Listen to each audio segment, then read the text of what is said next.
Hello, everybody, and welcome to Dead Talk, where we do a deep dive into the Anthology series, The Dead of Night. We're here with cinematographer Jake Gonzales. How's it going? Good. How are you? I'm good. Happy to be here. So, before these episodes came out, I started seeing the trailers because you guys were releasing the trailers online. And I have to say, they looked amazing. Oh, thank you. And then whenever I heard it was you, I was like, yeah, of course. Of course. I've been a fan of yours for a while, but only online because we haven't really had a chance to sit down and talk. Yeah, this being the first time. Yeah. So, what was it like? Because you shot almost every episode of this except for one. Yes. Yeah. And how was that? Exhausting. No, it was a great challenge because we knew that we were trying to kind of build off of this idea where we wanted to find everyone's voice. There was no through line. There was not one thing that was going to keep these things the same. And so it was a fun challenge going from each film to film and trying to discover what its voice was and how drastically different we could make it from one another. If it leaned kind of towards one way, we would kind of have to talk about it and be like, it kind of feels like what we just did, so let's regroup and try to find it. So it was a lot of fun, very rewarding. Yeah, that's one thing about watching them all is not one looks like the other. They all look different, but they're all good. Like like I was talking to Jacob, I said like the quality control on this anthology is amazing. Oh, thank you. Yeah, no, it was like we always wanted to maintain like a level of quality throughout the whole thing, and it was just so. It was all in the nuances. How do we get this to feel different? Are we going to move the camera a little bit differently? Are we going to light it differently? Are we going to use different lenses? And that's kind of what I really was going after each time, like different cameras, different lenses, and trying to find each voice of each director, really, not only of the film but each director, what they wanted to go for. So, what was your favorite one to shoot? Oh, that's a toughie. I don't think I can pick one, because it was so fun doing each one. It's like a puzzle. Yeah. I mean, just making a film is like a puzzle, but like going from each one was a whole new experience, and each one's so different from the other. I don't think I can narrow it down to one. There is some like particular things that I'm really proud of that we had tried before that I had never done, but yeah, I can't narrow it down. Well, I'll tell you my favorite one. It's probably Hello. Because that one, like me being a photographer as well, like that one just looked fun to shoot, you know. And then whenever you hear that y'all had that whole floor, you know, to play with, like that was, if I had to kind of break it up into this way, like Renee's film, More the Grave, was probably the most grueling to shoot, but Hello, Emily's film, was probably the hardest for me to light, and it had to be natural, all of it. You couldn't everyone knows what an office building looks like, and you can't really do anything beyond that. So how do we control that into an area that we want? And we were limited because it had power, but we didn't really have much by way of plugging in lights or doing anything too elaborate. So it was just finding anything that we could that was battery powered.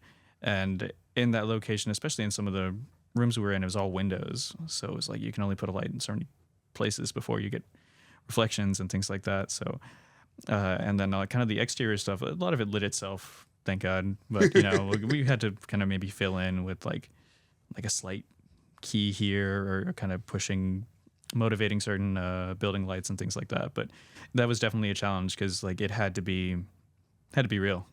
So yeah, that was the hardest one for me to light. And the other one that had really interesting lighting and was shot cool was Invasive Species. Like, how did y'all come up with that lighting scheme? Oh boy, a lot of it, especially in low budget filmmaking, comes down to practicality. So it's like, how can we do this efficiently and without going too out of our way? And Brady had a very certain look in mind for that one, and we spent hours upon hours discussing it, looking at different references and kind of what we liked from different films. I know there were many, but one of them that came to mind was Ridley Scott's Alien, and kind of the texture of that, and I know Brady said he wanted something that felt very wet, which indeed it was. But we looked at that and kind of went, okay, well, how can we build this into the set as most sci-fis are done? So we just tried to go as practical as we can by putting the lights that you see in frame are the lights that are lighting the actors, and then the light coming through the window that spins around and it pings the camera and it flares. That was kind of the only other light that we had set up to do that, because Brady wanted this omnipresent force from outside to make you feel like there's something out there waiting.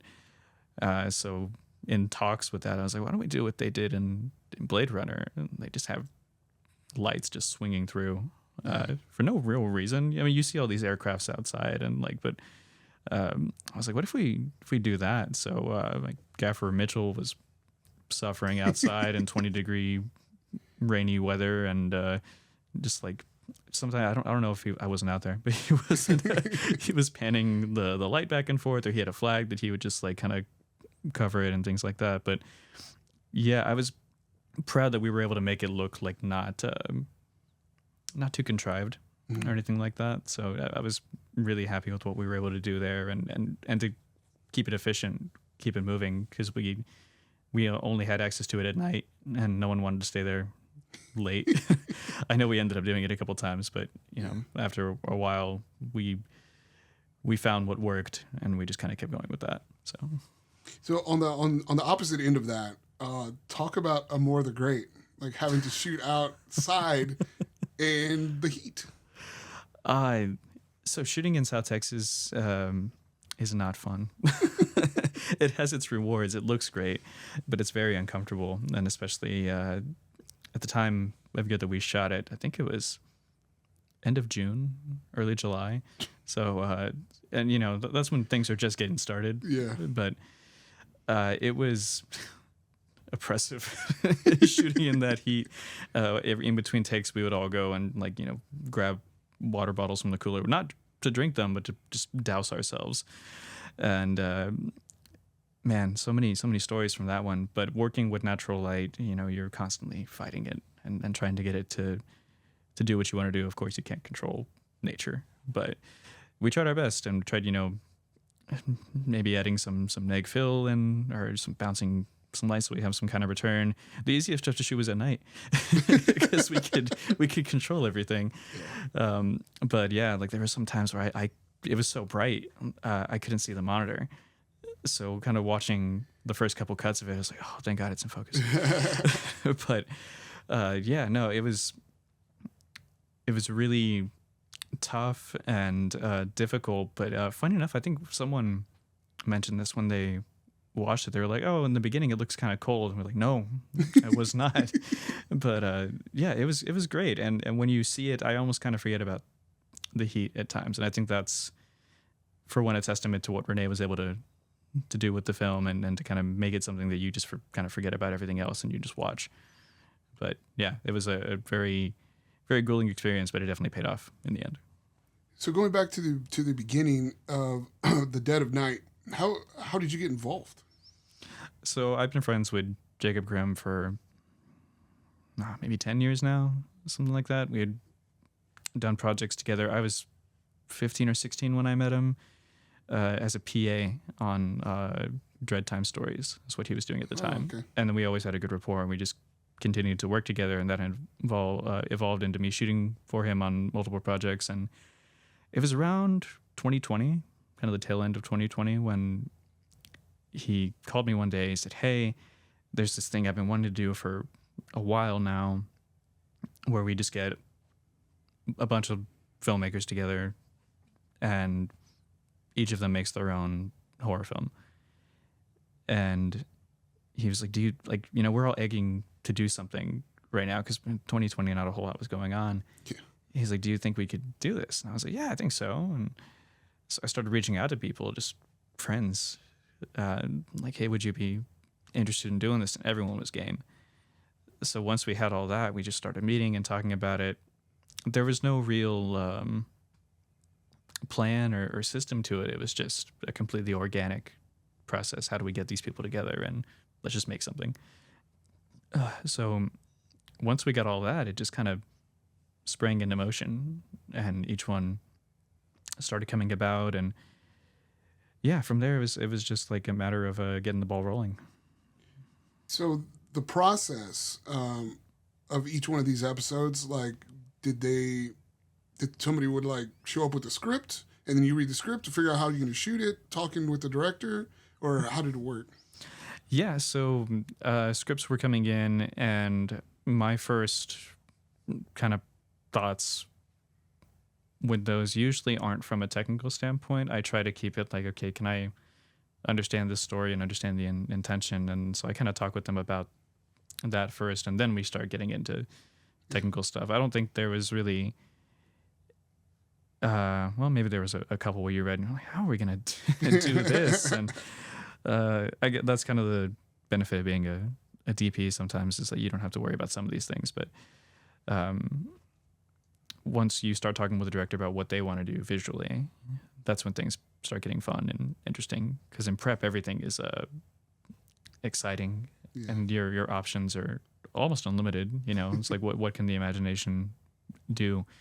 So that's kind of how I like to go about it. And you know, each script already had its own voice to it and what the director had intended. So finding that wasn't too hard. It was just a matter of expanding upon that, talking a little bit more about it, and then kind of figuring out, okay, how do we really bring this to life? And, you know, can we change things up a little bit? Can we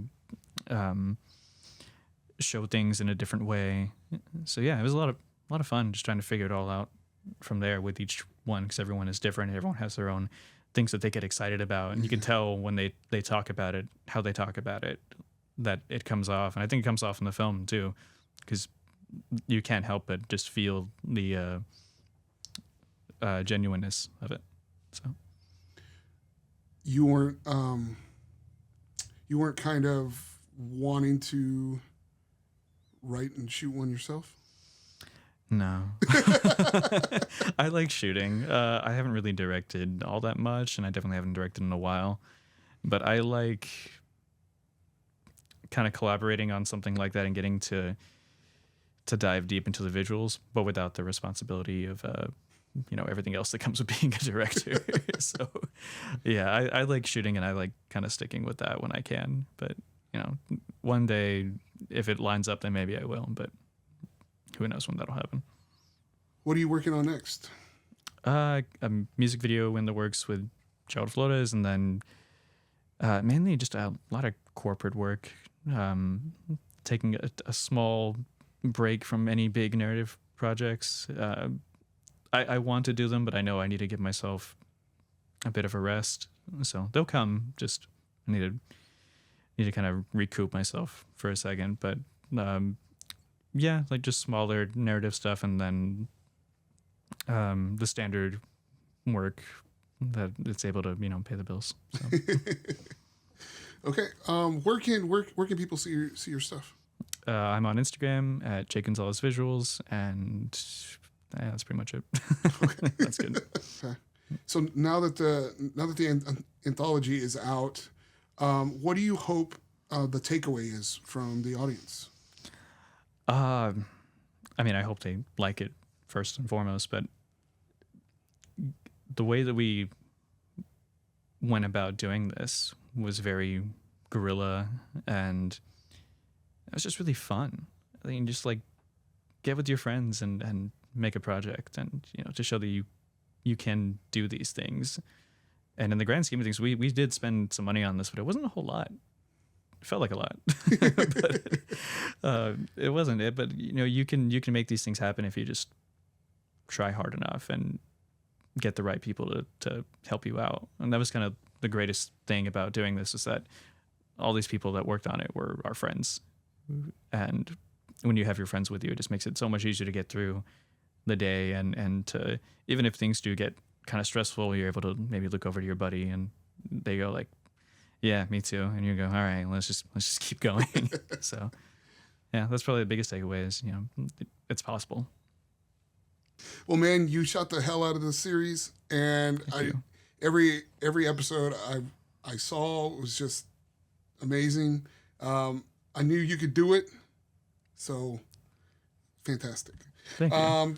Thanks for stopping by, chatting. Yeah, thanks for having me. All right.